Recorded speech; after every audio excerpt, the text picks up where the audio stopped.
uncertainty is always the same. As I grow up, career planning has always been a part of me. A part of my childhood that all I want to be is a doctor, to become a fireman, or even an engineer. But life goes on. We don't know how time flows by.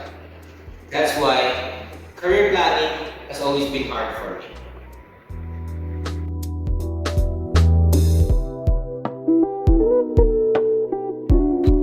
As I gain deep understanding about short-term and long-term goals, I've got to realize that there's another perspective of mine that differentiates the two. For me, now, I can say that short-term goals are like what I want to do, while the long-term goals are more on like what I wanted to achieve.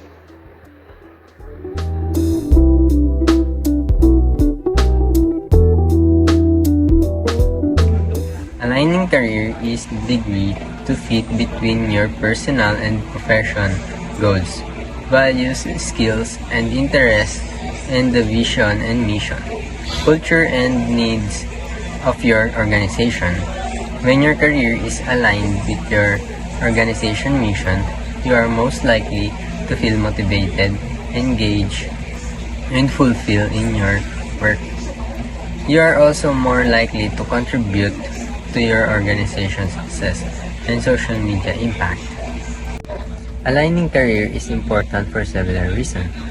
First, it can help you achieve your career goals and aspirations, whether they are related to learning, growth, advancement, or recognition. It can help you overcome career challenge such as boredom, burnout, stagnation, or conflict. Lastly, it can help you make positive difference in the world by aligning your work with your values and passion.